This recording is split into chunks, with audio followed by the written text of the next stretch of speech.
We're reading Srimad Bhagavatam, Canto 2, Chapter 9, entitled Answers by Citing the Lord's Version. The text is 36. Canto 2, Chapter 9, text 36. Start with each word. Etavad eva jigyasam tattva jigyasuna atmana anvaya vyatirekyabhyam yat Syat Sarvatra Sarvada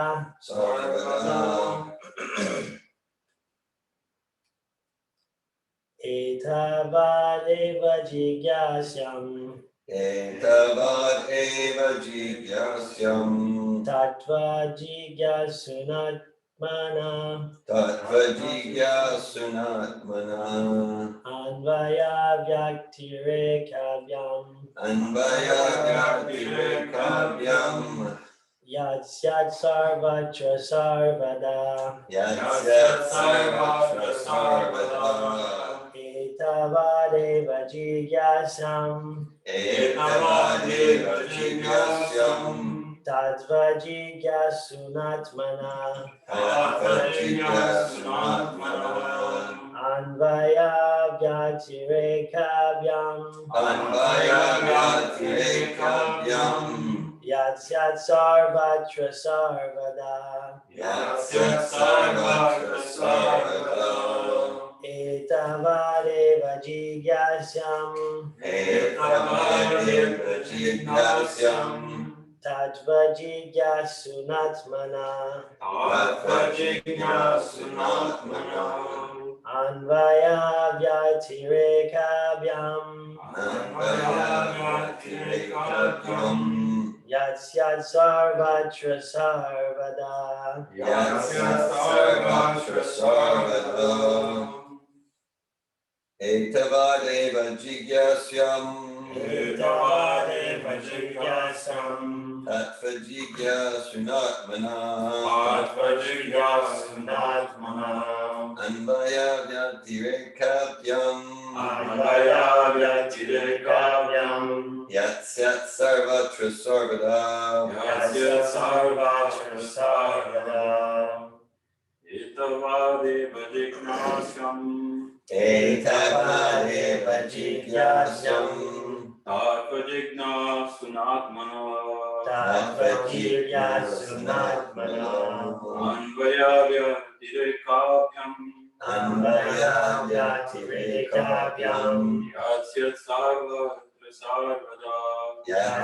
sarvatra sarvada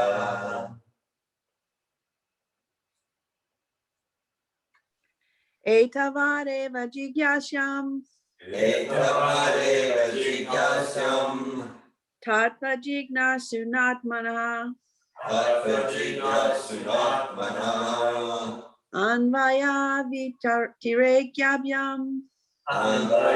vyatirekabhyam Yat syat sarvatra sarvada Etavad eva jigyasam Tattva jigyasunatmana Anvaya vyatirekabhyam Yasyat sarvatra sarvada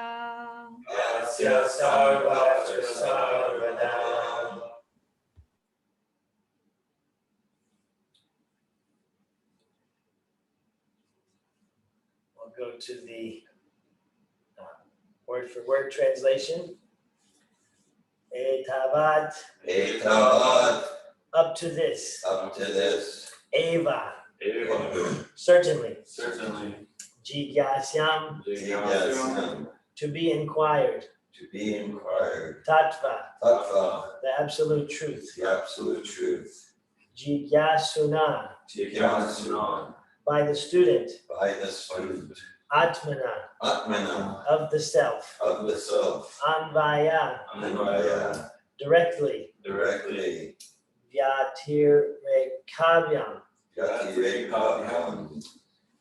indirectly. Indirectly. Yat, Yat. whatever. Whatever. Syat, Yat. it may be. It may be. Sarvatra, Sarvatra. in all space and time. In all Space and time. Sarvada, Sarvatra. in all circumstances. In all circumstances. Translation. A person who is searching after the supreme absolute truth, the personality of Godhead, most certainly search for it up to this, in all circumstances, in all space and time, and both directly and indirectly. Purport by His Divine Grace A.C. Bhaktivedanta Swami Prabhupada. To unfold the mystery of Bhakti Yoga, as it is explained in the previous verse, is the ultimate stage of all inquiries or the highest objective for the inquisitive. Everyone is searching after self-realization in different ways, by karma yoga, by jnana yoga, by dhyana yoga, by raja yoga, by bhakti yoga, etc. To engage in self-realization is the responsibility of every living entity developed in consciousness. One who is developed in consciousness certainly makes inquiries into the mystery of the self, of the cosmic situation, and of the problems of life in all spheres, and fields, social, political, economic, cultural, religious, moral, etc. And in their different branches. But here the goal of all such inquiries is explained. The Vedanta Sutra philosophy begins with this inquiry about life, and the Bhagavatam answers such inquiries up to this point, or the mystery of all inquiries. Lord Brahma wanted to be perfectly educated by the personality of Godhead, and here is the answer by the Lord, finished in 4 nutshell verses, from Aham Eva to this verse, Etavad Eva. This is the end of all self-realization processes. Men do not know that the ultimate goal of life is Vishnu, or the Supreme Personality of Godhead, due to being bewildered by the glaring reflection in the darkness. And as such, everyone is entering into the darkest region of material existence, driven by the uncontrolled senses. The whole material existence has sprung up because of sense gratification, desires based principally on the sex desire, and the result is that in spite of all advancement of knowledge, the final goal of all the activities of the living entities is sense gratification. But here is the real goal of life, and everyone should know it by inquiries put before a bona fide spiritual master, expert in the science of Bhakti Yoga, or from a living personality of Bhagavatam life.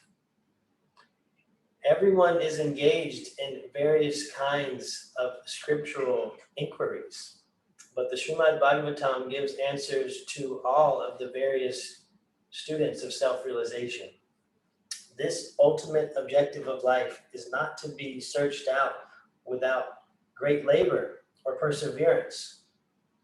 One who is imbued with such sincere inquiries must ask the bona fide spiritual master in the disciplic succession from Brahmaji, and that is the direction given here, because the mystery was disclosed before Brahmaji by the Supreme Personality of Godhead. The mystery of all such inquiries regarding self-realization must be put before such a spiritual master, who is directly the representative of the Lord, acknowledged in that disciplic succession.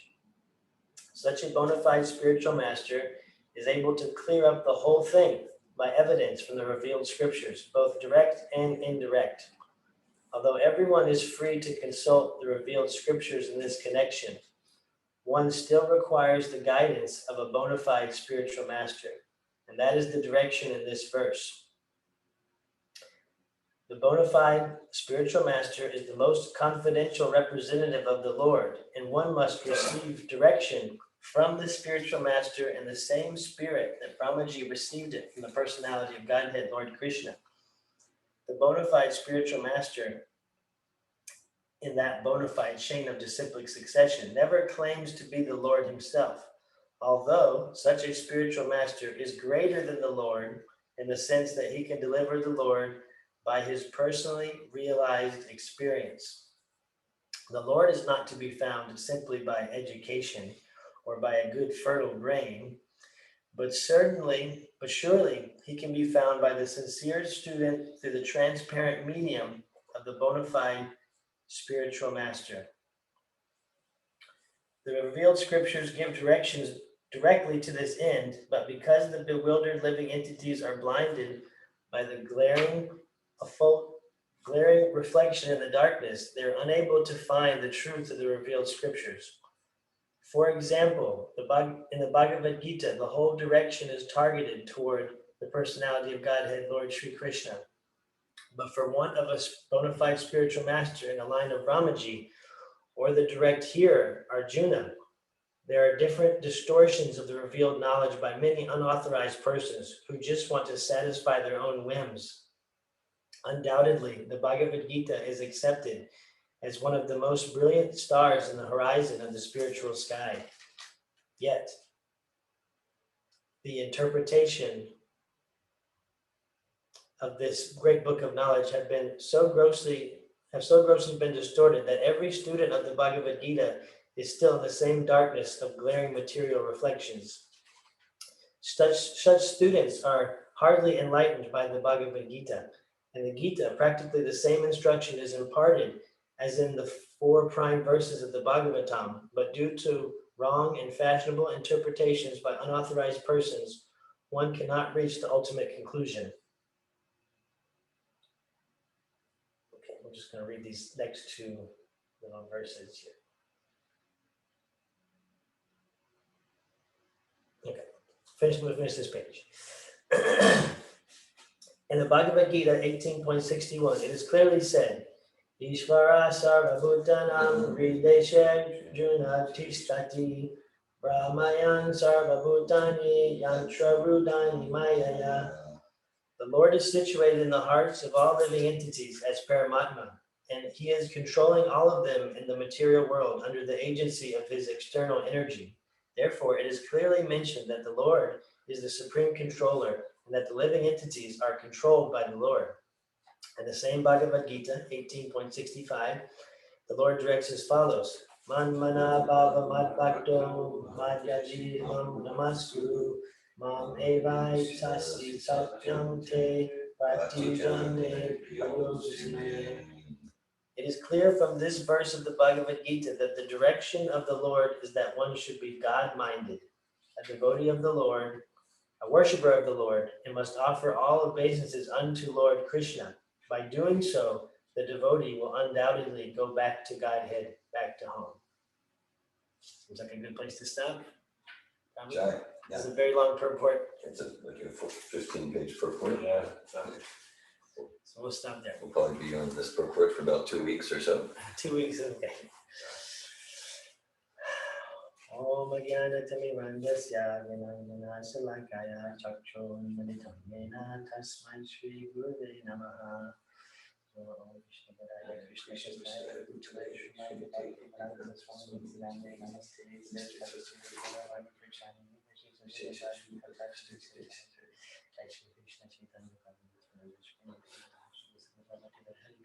Krishna Krishna Krishna Hari Hari Rama Rama Rama Rama Hari Hari. Okay, so this is the last of the seed verses, the 4 seed verses. The last class I gave was, I think the verse before the start of the seed verses. And it also mentioned mystery, the mystery of, and the purport, Prabhupada mentioned, the mystery of this process of love of God. Ganesham gave a class, I think the title of the class was Mystery and Love of God. So Prabhupada here uses the word mystery 2 times, at least in this purport that we read so far. To unfold the mystery of Bhakti Yoga, to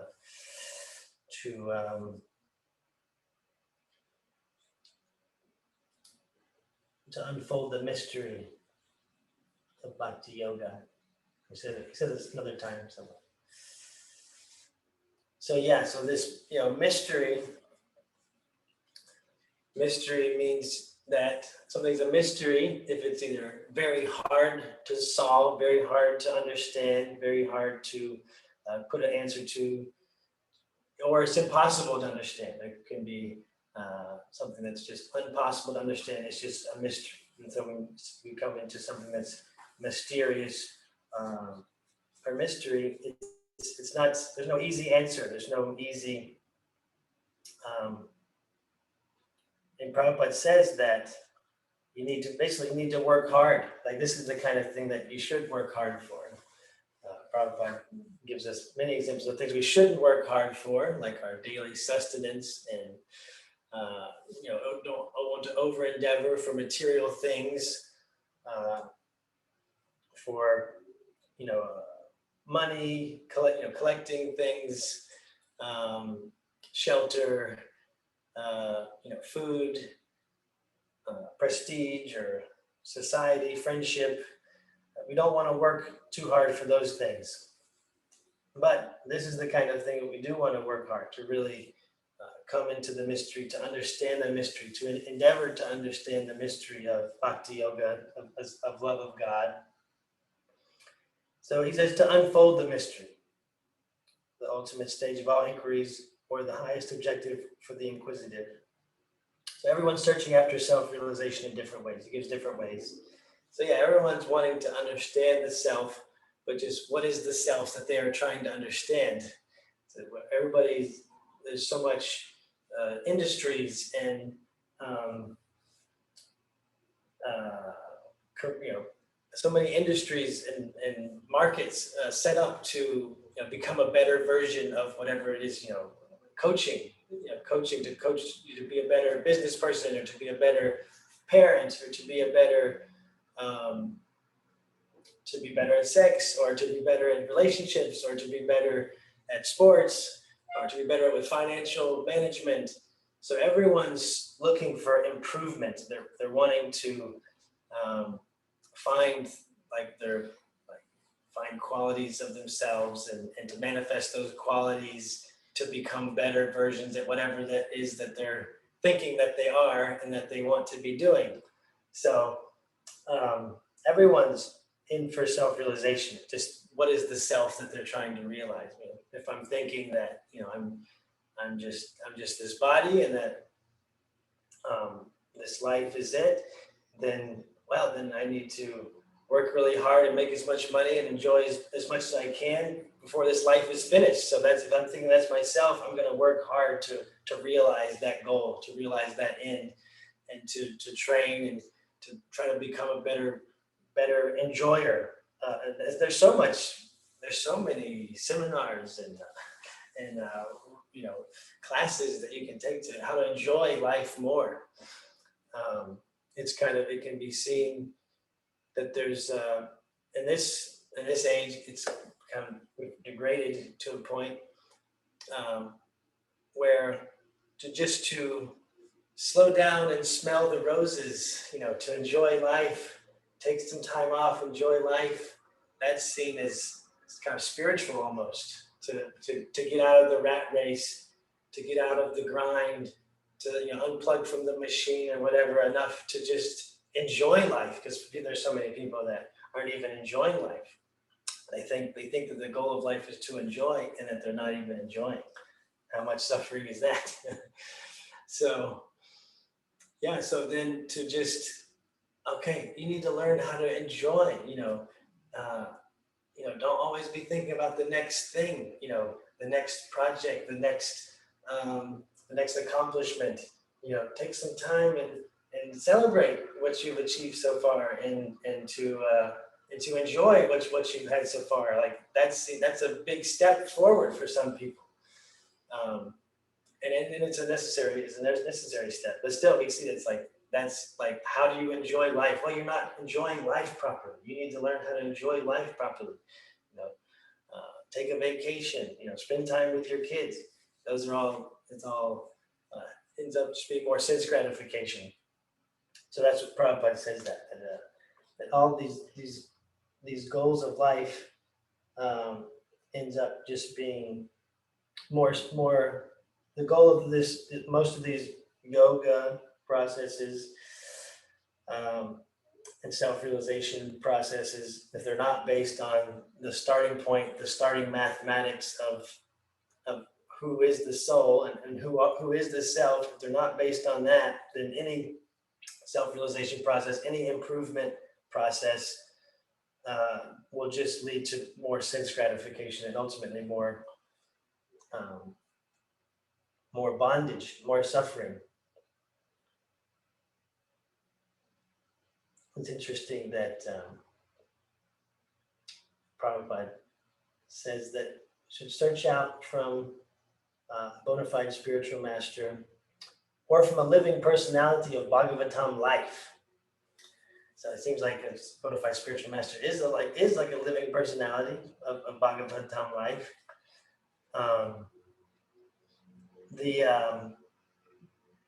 So we need to search. We need to put our trust and faith in the expert, and of course, and so if we want to be engaged in the self-realization process, that is the ultimate end is not more sense gratification.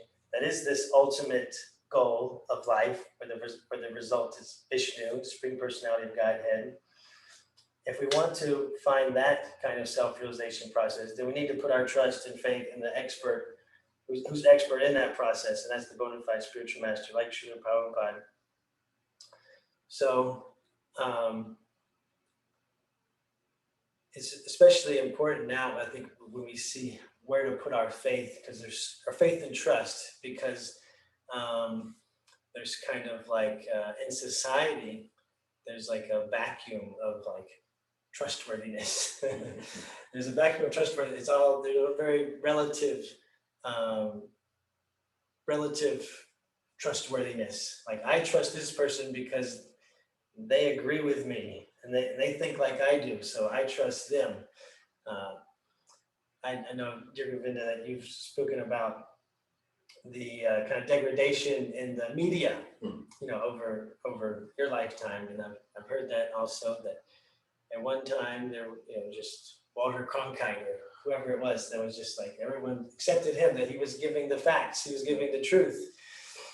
And I think maybe, I don't know what it is now, but like 20 years ago, the most trusted person in America that was giving news was Jon Stewart, who was a comedian.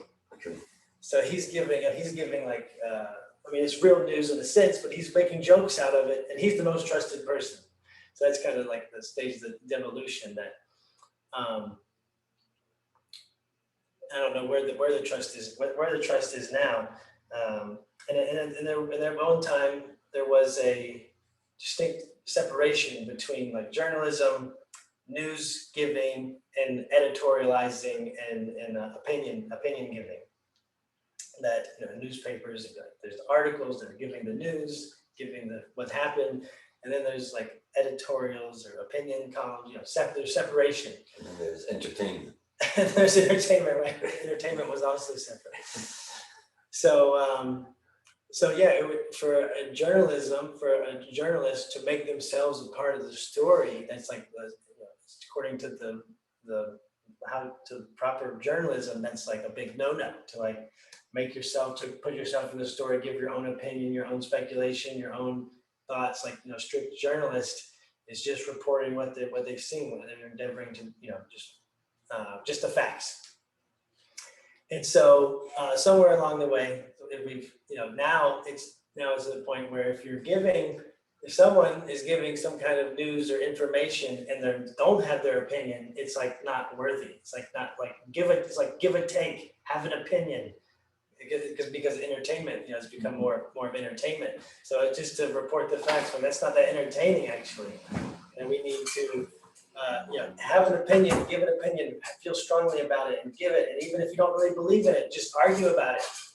Just take the other side. If he's on that side, then take the other side and so people are, so we're inundated with people that are not just giving us information, but also giving their opinion on it. And sometimes their opinion that they don't even believe in, that they're just giving for argument's sake, just for entertainment.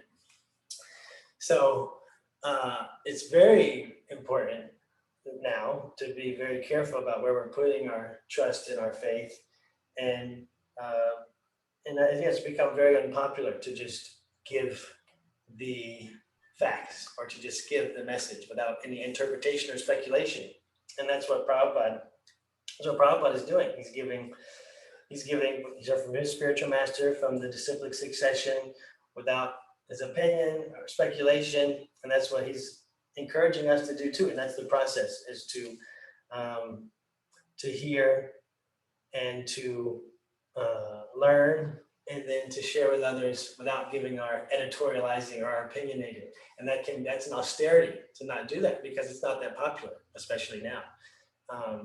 It can seem kind of dry or there's an opinion, there's a perception. It's kind of dry or boring to just, you just learn what you learn, and then you just share it. Like, what are your feelings? What are your opinion on it? And your own speculation. That's interesting. That can be exciting. So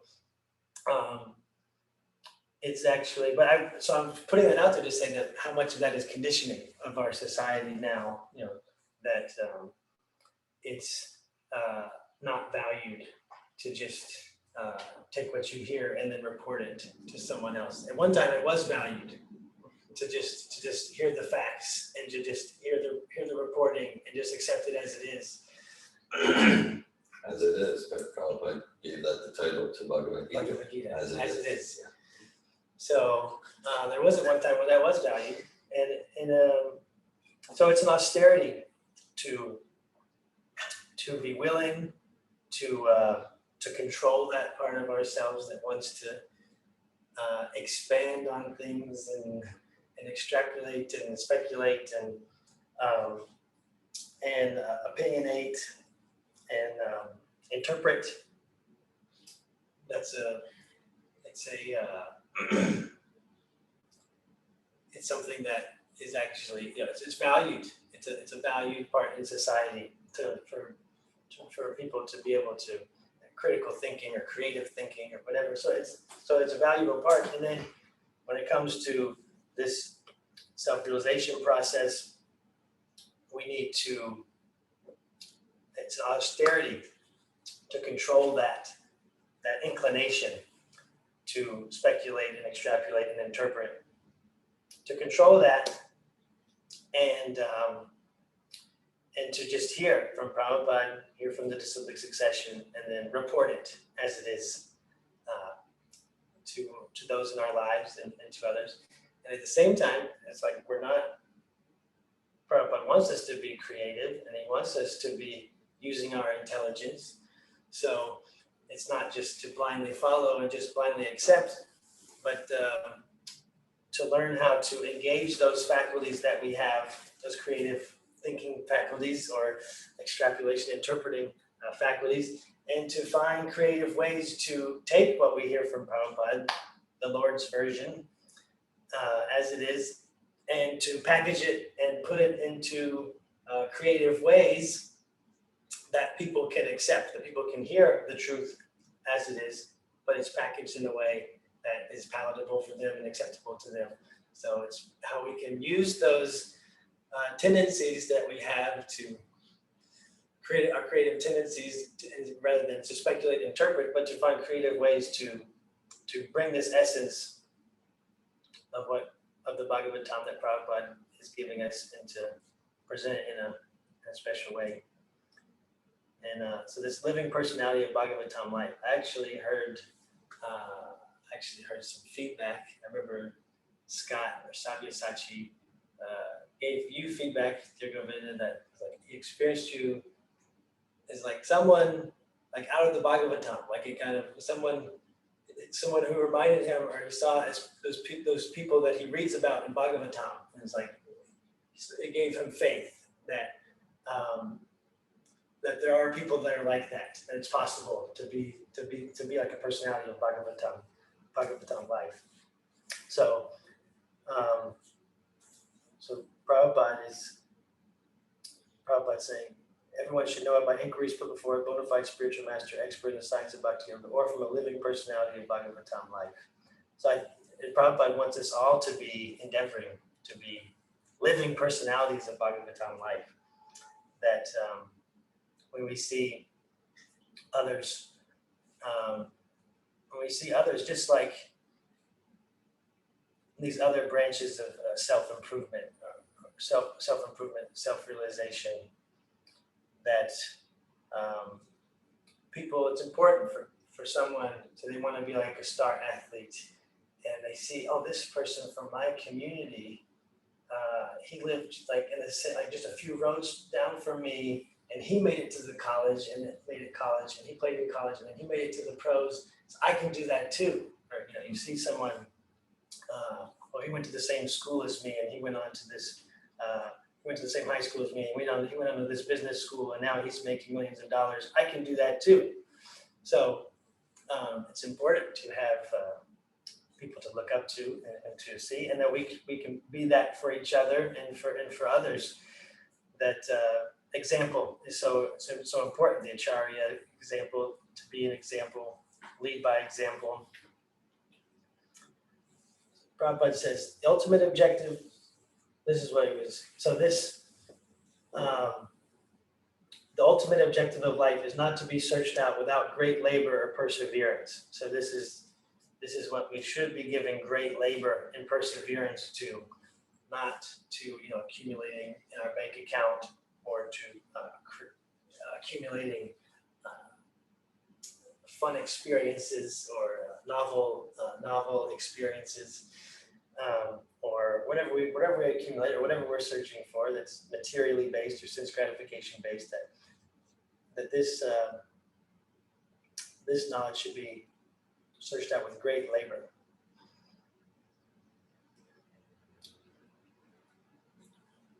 So, and then to the mystery of Bhakti Yoga, it's a mystery, and then Prabhupada demystifies it, solves it for us. Prabhupada solves the mystery, and and through his books, because Prabhupada says that the scriptures, everyone searches for scriptures, and I could look at that too, like books, literatures, things that people are reading, searching for answers, and that anyone can search out the scriptures. The scriptures are available. Anyone can search out the scriptures for the answers. And so here Prabhupada he's giving the scripture, and we're getting Prabhupada at the same time, because Prabhupada says that we must receive the Lord is not to be found simply by good education or a fertile brain, but surely he can be found by the sincere student through the transparent medium of the bona fide spiritual master. The revealed scriptures give directions directly to this end, but because the bewildered self-living entities are blinded by the glaring reflection in the darkness, they're unable to find the truth of the revealed scriptures. So we can search out the scriptures ourselves and try to understand, but that's impossible. That's the mystery. But here in Prabhupada's books, he's giving the scriptures, and we're getting Prabhupada, we're getting the medium, the transparent medium of the bona fide spiritual master to understand the scriptures directly.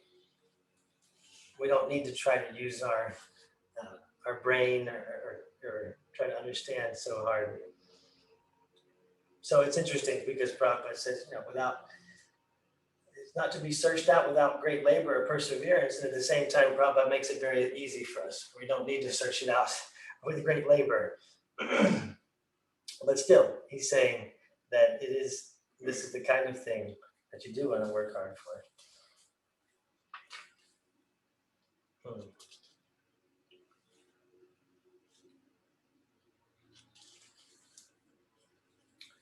So,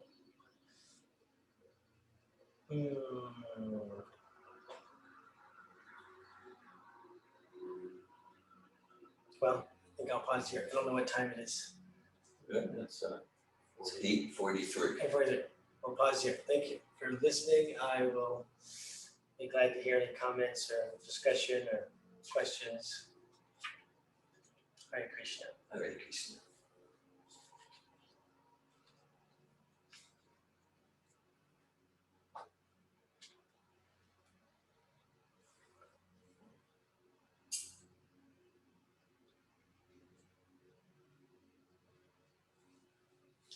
Not?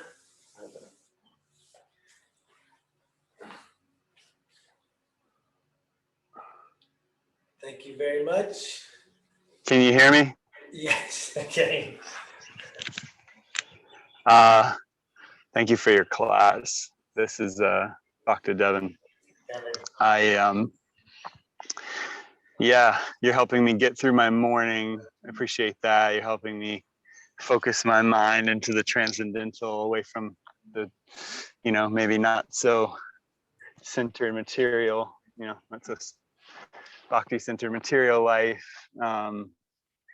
I was thinking about your class. I appreciate you were able to mention different aspects. You even mentioned sex. I appreciated that you mentioned sex, and you didn't mention. I didn't hear you mention gambling. Yeah. And for some reason, I was wanting you to cover all the bases. But anyway, this morning in the garden, I was trying to choose which squash to pick, which might rot, which I should leave one more day to get bigger, but maybe they would go bad or the bugs would eat them. So I realized that was some gambling. It is obviously could be dovetailed because I'm offering the squash to Krishna and I want the squash to be, nice and perfect and beautiful and, but it was like, I realized, I'm gambling. So I wanted to share that before I forget. I want to share that with you because I know we've talked in the past about what's gambling, what's spiritual gambling. So I think I was just excited, like, I found spiritual gambling in the garden. Okay. And then also more maybe relative to what you're just sharing in this, around this purport is like how we're gambling spiritually, through our association, or we're gambling with our spirituality. We're gambling with our self-discovery. And as another thing I appreciated is like you were willing to mention, coaching and seminars. Like there's so much of that stuff, and I know you've kind of got your head into that with Savatov, but you were willing to mention like, yeah, there really is a lot of that, and how we could be gambling or being cheated in some way or another. Even looking for the, even being a seeker. I like to remember, we'll talk about that as like an identity, like, I'm a seeker. So there is no truth because I'm always seeking truth. So there's a lot of ways to gamble with our spiritual lives and be, get ourselves in trouble. Right. So this is all really where my head went with this purport. Okay, nice. Thank you. Yeah, so gambling, similar to like hard work that, Prabhupada, so in essence, gambling, taking a risk. It's the essence of gambling is taking a risk, and if it's like kind of illicit gambling, gambling that should be avoided is taking a unnecessary risk or taking risks, for material gain, that are, so. But for Prabhupada, for this self-realization, this is the kind of thing we do want to take risks for. Same thing with like hard work. We don't want to over-endeavor for material things, but we do want to endeavor for this self-realization. So similarly, we do want to take risks in this self-realization process. And yeah, so anytime that we're putting our faith or our trust into something, whether it's I'm going to put my money into this thing on the stock market because I'm putting some trust or faith there that it's going to give me some better results. That's a gambling. And anytime that we put our trust and faith in a person or a process or a class or anything like that, then we're gambling. We're gambling with our lives. And the same thing with spiritual life, that if we're putting ourselves into a spiritual process, if we're taking someone as a spiritual master, and it's not 100% solid faith that it's a living personality of Bhagavatam life, then that's a gambling with our spiritual lives. That with Prabhupada, putting our faith in Prabhupada, it's not a gamble because it's 100% guaranteed. And this spiritual life, this process of bhakti yoga is not a gamble in itself either. It's 100% guaranteed. There's a guaranteed return on investment, and it's never lost or diminished. It's carried over. Any gains that you get materially will lose at the end of this life. We have to give up all of them up. But in bhakti yoga, we start at the same point in our next life, wherever we left off. So this bhakti yoga is not a gamble, and at the same time, we can take that risk-taking propensity and engage it in the process of Krishna consciousness. Like I was saying, we finding creative ways to package and present Krishna consciousness without altering the intrinsic message. And take it as it is, and then to package it and present it to people in a creative way. Also, we can be taking risks in doing that. To take risks, like Prabhupada's disciples, we're taking risks every day on the streets. Police could come, people were fighting them or whatever, on the streets doing Harinam, distributing books, putting themselves out there and taking risks for Krishna. So those are some things that come to mind when we speak about gambling. Hare Krishna. Thanks for that, Devon and Parampara. Hare Krishna. Yeah, and right. So of course it says amongst cheats, amongst gamblers, Krishna is the greatest. And so so we're encouraged, like kind of according to our realization, not recklessly.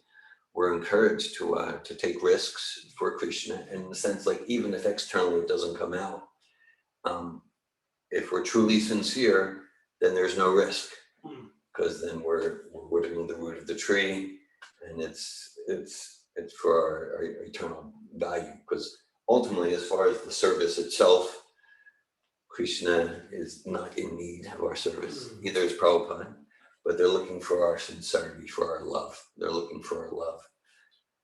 Of course, if we're truly sincere, it means we are applying our intelligence how to create results, and whether the results are there 1,000,000 times more than we thought or not at all. They're looking for our sincerity. The examples given. A man may have a fine art collection worth millions of dollars, and maybe his child comes from kindergarten and has a scribbly, scrawly drawing. He doesn't need the drawing. He has fine art, but he might put that front and center on the door of his office because it's the piece of art he prizes the most because it's given with love.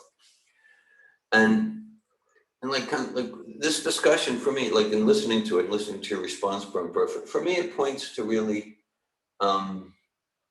the essence of my process the past 41 years. Say 41. It was 41 years ago when I first took prashad. About 38 years ago when I first started chanting Hare Krishna. outside of kirtans that I happened to stumble into on the way of getting prashad. But then like in the summer of '83, then I said, okay, I'm going to actually consciously try this chanting thing. Okay. And 2 years before that, right, took some prashad, heard some kirtan, heard Stampa Prabhu give classes. So yeah, so to hear from, to follow, to serve, to accept what Srila Prabhupada's saying, that's not a gamble. So I'd say that my experience and trust in that statement is growing each year. And that's really like for me, that's the essence of realization that this process works, that this process works. And as you indicated, yeah, we're Bhagavad Gita, Srimad Bhagavatam, it discourages blind following. It discourages closed-minded cynicism in the name of I'm too intelligent and I have doubts about everything. Okay, so have we come to the point of having doubts about the process of doubting everything automatically without even thinking about it? I just go into doubts because I'm a conscious. Well, actually, that's not consciousness. So have we come to the process? Have we come to the point of doubting that whole process of automatically doubting everything? Because now I'm more and more getting each year of my life that this is truly authorized wisdom, authorized knowledge. And maybe I knew that at some level 38 years ago, but so and so it's with that absorption in Bhagavatam and chanting, I'm getting that more and more, a few drops. And also the more I experience all fields, because this verse talks about all fields, in all space and time, all fields of the material world, that the more experience I have of that, then the more distrust I have of all sources of so-called knowledge in all fields, not just spirituality, like whether it's science, medicine, social science, humanities, that just more and more I'm getting realization of Bhagavatam, the nature, material nature, including my material natures, cheating, limitations, mistakes, illusion, like that. And so that's the main source of my emerging joy as life goes on, trusting what's coming from Bhagavatam. And we're encouraged, we're not encouraged to blindly trust. We're encouraged to ask questions. And that relates to this part of the purport that you emphasized in your presentation. And it's very interesting wording, because Prabhupada talks about asking questions. Prabhupada writes, but here is the real goal of life, and everyone should know it by inquiry. So we're encouraged to inquire. Tad vidi pranipatena paripashtena sevaya updekshanti teganam ganinas tatra darshina. Just try to learn the truth by approaching a bona fide spiritual master. Inquire from him submissively and render service unto him. The self-realized soul can impart knowledge unto you because he has seen, he has realized the truth. Prabhupada equates seeing, and actual seeing means realization. It's not just about the physical eyes. He has realized the truth. So similarly here, so Prabhupada, he's making an interesting distinction. But here is the real goal of life, and everyone should know it by inquiries, questioning. So we're encouraged to question, not blindly accept. Inquiries put before a bona fide spiritual master, expert in the science of Bhakti Yoga, or from a living personality of Bhagavatam life. So, okay, so Prabhupada is fully present, right? Just like when we chant Hare Krishna, Krishna's name and Krishna's name, form, pastimes are identical with Krishna. So similarly, this Bhagavad Gita, it's revealing truth, and it's non-different from the truth it reveals. That's what absolute means. And the same is true for the pure devotee. The pure devotee is giving truth, and the vibration itself, whether we cognitively get it or not, is identical to the truth it reveals. That's what makes it potent. That's what makes it empowering. And so that's called Vani. It's not dependent on the Vapu. Of course, Vapu means physical form, and of course, like in his photo, in his Morti form, that's also a Vapu form. Okay, now Prabhupada's saying, still he's making a distinction, or from a living personality of Bhagavatam life. So I think there he's referring to like, okay, like we've got a few of us in this room here. So to hear, to speak and hear from those who are practicing Bhagavatam.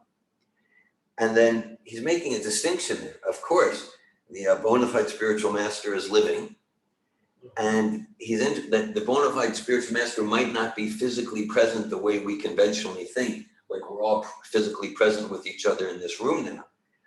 But Prabhupada says, put inquiries in before a bona fide spiritual master. So he seems to be saying that we're encouraged to put inquiries before someone. They don't need to be physically present in the way that we conventionally think of physical presence, right? Because he's making that distinction. So I find that interesting. I'm glad you highlighted that. Yeah. So and we all have experienced likely, right? We put inquiries before Srila Prabhupada, and we get responses because Srila Prabhupada's he's fully present, and his experiencing his full presence. It's dependent on our devotional mood and cleansing our heart and being open to receive, and that experience of Prabhupada's full presence, inquiry and response, reciprocation. It's not dependent on physical presence as we conventionally conceive the concept. Yeah, like you're saying, Prabhupada's making that distinction of bona fide spiritual master or living personality in Bhagavatam life. Yeah. So he's saying that the bona fide spiritual master may not be a living personality like we conventionally think of. Right. And we can and should put inquiries before such a spiritual master. Hare Krishna. Yeah, I didn't speak so much on as it goes forward there, but because Prabhupada's saying that to basically surrender to the spiritual master in the same way that Brahma surrendered to Krishna himself. Yeah. And so, okay, that's Brahma, demigod, surrendering to the Supreme Personality of Godhead himself. And Prabhupada's encouraging us to do similarly. And at the same time, the spiritual master does not present himself as the Lord, but claims to be the Lord himself, although such a spiritual master is greater than the Lord in the sense that he can deliver the Lord by his personally realized experience.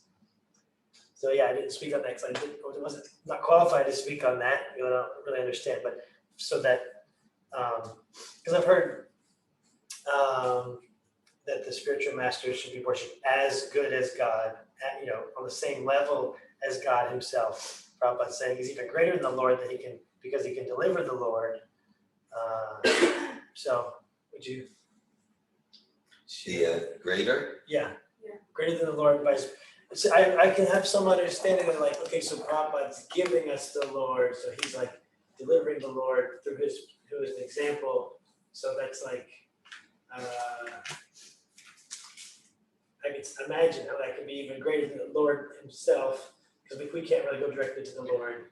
So then like Prabhupada is giving us the Lord, so he's. But anyway, I don't understand. Yeah.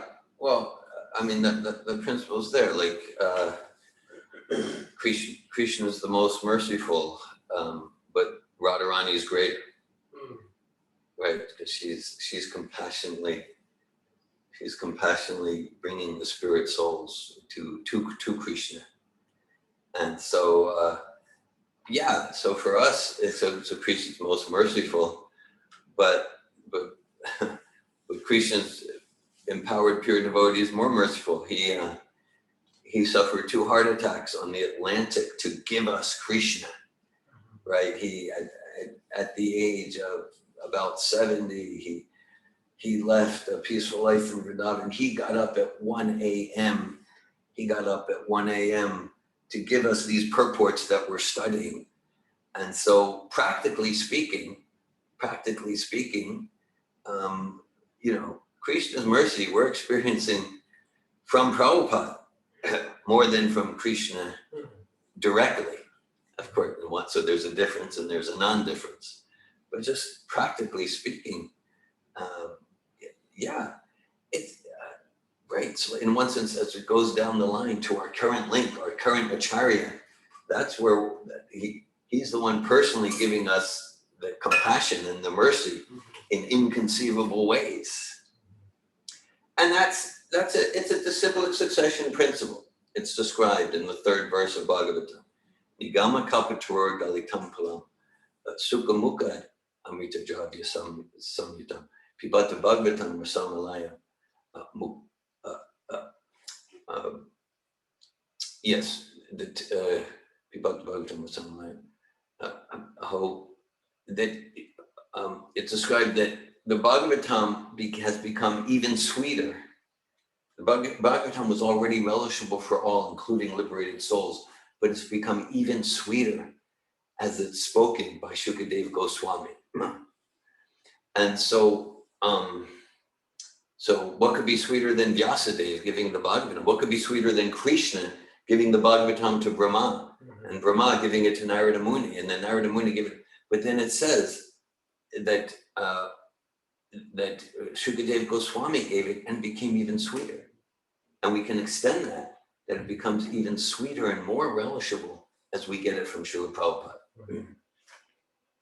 So that's the principle.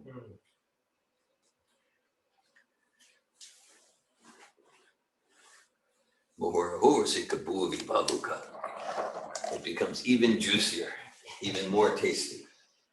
So yeah, that's what you were speaking on that point, that on our own we can go to the original Vedas and like, oh, this is cool. What will we get from it? But then, so the Vedas are full of compassion. Let's not be cynical about them. But the actual compassion comes through Srila Prabhupada. Right? Through Srila Prabhupada.